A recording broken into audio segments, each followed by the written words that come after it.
5টি রাতের দোয়া আল্লাহ বান্দাকে ফিরিয়ে দেয় না। সুবহানাল্লাহ পড়েন। কয়টা রাত? অর্থাৎ এক বছরের ভিতরে গুরুত্বপূর্ণ 5টি রাত আছে। এই রাতের দোয়া আল্লাহ ফিরাইয়া দেয় না। আল্লাহ বান্দার দোয়াকে কবুল করেন। উদউনি আস্তাজিব লাকুম। আল্লাহ পাক বলছেন, বান্দারে তুমি যখন ডাকো আমি তোমার ডাকে কি দেই? সাড়া দেই।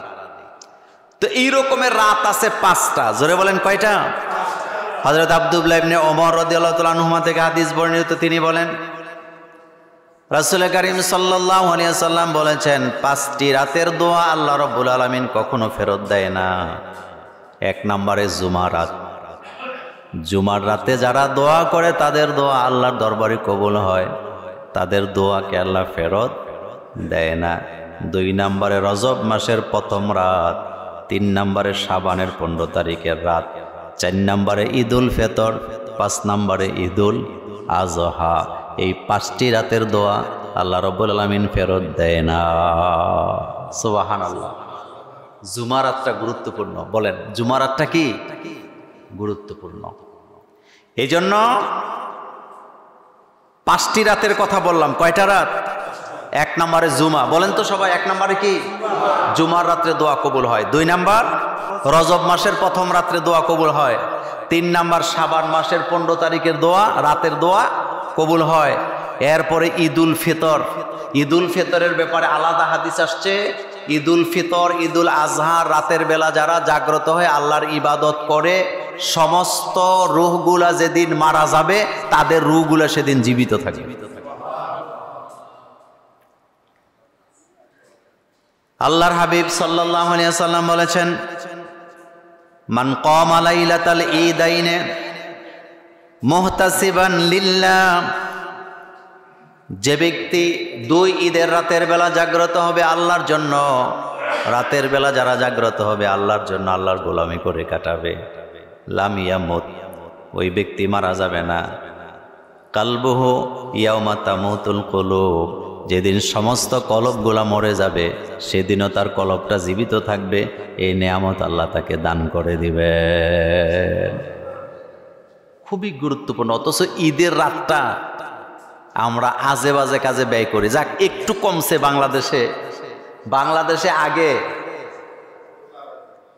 ঈদকে কেন্দ্র করে সিনেমা মুক্তি পাইতো নাকি পাইতো না? এখন আর এটি নাই। মানুষ এখন এগুলো দেখে না। কিছু কিছু মানুষ আছে তাদের রুচির কোনো পরিবর্তন হওয়ার সম্ভাবনা, তারা দেখতে পারে।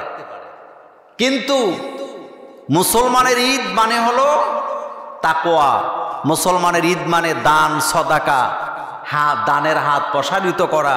আর তারা আমাদেরকে শিখায় ঈদ উপলক্ষে অমুক সিনেমা মুক্তি পাবে, ঈদ উপলক্ষে অমুক পরিচালকের, অমুক অভিনেতার, অমুক অভিনেত্রীর নাটক মুক্তি পাবে। আর কিছু কিছু নোংরা নিম্নমানের পরিবার আছে, তারা তাদের ছেলে মেয়েগুলিকে নিয়ে এই ধরনের ঈদের নাটক যারা দেখে তারা কখনো রাসূলুল্লাহর প্রিয় উম্মত হতে পারে না। কিছু কিছু পরিবার আছে এগুলো এত নোংরা, মা বাপ 14 গোষ্ঠী মিল্লা এই যে ঈদের সময় সিনেমা দেখবে, নাটক দেখবে, আল্লাহ আল্লাহ রাসূলের কথা ভুলে যাবে, গান বাদ্য করবে, বাজনা বাজাবে, গান বাজাবে। এই পাপ করার মতো পরিবার আমাদের দেশে আসেনি? আল্লাহ যেন এই জাতিকে হেফাজত করেন। আমরা বলি আমিন। কদরের রাত্রিতে আল্লাহ পাক জাগতে বলছে। কি করতে বলছে? জাগতে বলছে। মানে আপনি দাঁড়ায়া দাঁড়ায়া নামাজ পড়বেন, লম্বা সময় দোয়া করবেন, লম্বা লম্বা মুনাজাত করবেন। মুনাজাত আমরা অনেকে বুঝি না। মুনাজাত মানেই হলো কাকুতি মিনতি করে প্রার্থনা করা, চাওয়া। কার কাছে? আল্লাহ পাকের কাছে। মুনাজাত আপনি রাতের বেলা লাইট বন্ধ করে, আলো বন্ধ করে রাতের বেলা নিজের গুনার কথা চিন্তা করে করে কাঁদবেন, তখন আবেগ তৈরি হবে। কি তৈরি হবে? আবেগ তৈরি হবে। কারণ আমি জীবনে কি গুনাহ করছি এটা আমি ছাড়া আর আমার আল্লাহ ছাড়া কেউ কি জানে? বলেন জানে?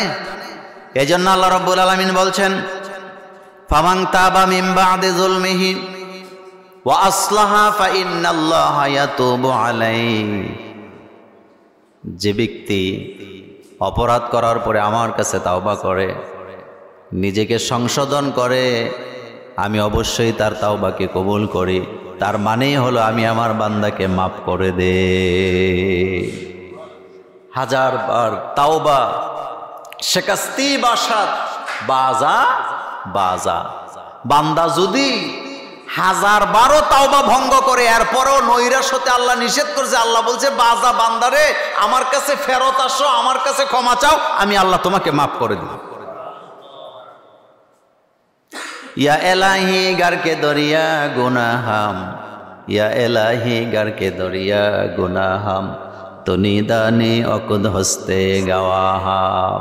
আয় আল্লাহ, জীবনে এত গুনাহ করেছি, গুনার সাগরে আমি হাবুডুবু খাইতেছি, তুমি ছাড়া আমার গুনার কোনো সাক্ষী নাই। বলেন, আল্লাহ ছাড়া আমাদের গুনার কেউ সাক্ষী আছে নাকি? তাওবা করবেন, ইনাইয়া বিনাইয়া কান্নাকাটি করে করে বলবেন। মশা মাছির মাথা সমান পানিও যদি চোখ থেকে কান্নার মধ্যে বাইরে হয় মুনাজাতে, এই মুনাজাত আল্লাহর দরবারে কবুল হয়ে যাবে। কবি কি সুন্দর করে বলতেছেন, ইয়া এলাহি গারকে দরিয়া গুনাহাম, তো নিদানি অকুদ হস্তে গাওয়াহাম। আয় আল্লাহ, আমি গুনার সাগরে হাবুডুবু খাচ্ছি, তুমি ছাড়া আমার গুনার কোনো সাক্ষী নেই, আমার গুনার খবর তুমি জানো আর আমি জানি, দয়া করে মাফ করে দাও। আল্লাহ বলেন, বান্দা যখন এভাবে করে আমার কাছে কাঁদে, আমি আমার বান্দাকে ক্ষমা করে দেই। কদরের দোয়াটা তো আপনারা পড়েন, আল্লাহুম্মা ইন্নাকা আফুউন কারীম তুহিব্বুল আফওয়া ফাফু আন্নি। আয় আল্লাহ, তুমি ক্ষমাকে ভালোবাসো। ক্ষমাকে ভালোবাসে কে? ওয়াল কাযিমিনাল গায়জা ওয়াল আফিনা আনিন নাস আল্লাহু ইউহিব্বুল মুহসিনিন। আল্লাহ বলেন, যারা গোসাকে হজম করে, যারা মানুষকে ক্ষমা করে, আমি আল্লাহ তাকে ক্ষমা করে দেই, আমি তাকে ভালোবাসি। তার মানে ক্ষমাকে ভালোবাসেন কে? ক্ষমা করে দেওয়াটাই আল্লাহ ভালোবাসেন। সহিহ মুসলিমের একটি হাদিসে আসছে, আল্লাহ পাক বলেন হাদিসে কুদসি, রাসূলুল্লাহ সাল্লাল্লাহু আলাইহি সাল্লাম বলেছেন যে আল্লাহ বলেছে, বান্দা যদি অপরাধ না করতো তাহলে আমার কাছে ক্ষমা চাইতো না। এটা আমি আল্লাহ পছন্দ করি না। বরং তোমরা বনি আদমের সন্তানদের জন্য বলা হলো, তোমরা যদি অপরাধ না করতে, আমার কাছে তাওবাও করতে না, আমি আল্লাহ এটা পছন্দ করি না। আমি তোমাদেরকে এখান থেকে সরাই দিতাম, আরেকটা জাতিকে এখানে বসাতাম, তারা অপরাধ করার পরে আমার কাছে কান্নাকাটি করত, এটাই আমার কাছে সবচেয়ে বেশি ভালো লাগতো। আমি আল্লাহ পাক এটাকে পছন্দ করি, ক্ষমা করাটাকে। তার মানে বোঝা গেল আল্লাহ ক্ষমা করাটাকেই সবচেয়ে বেশি ভালোবাসে। কেউ যদি বলে তে এত গুনাহ করছে, আল্লাহ তারে মাফ করতে পারবে না, এটা শিরিক। বলেন, এটা কি? কেউ যদি বলে আমি এত গুনাহ করছি, আল্লাহ আমারে মাফ করবে না, এটা শিরিক। কেউ যদি মনে মনে ভাবে আমার গুনাহ মাফ হবে না, সে শিরিক করলো। কার সাথে?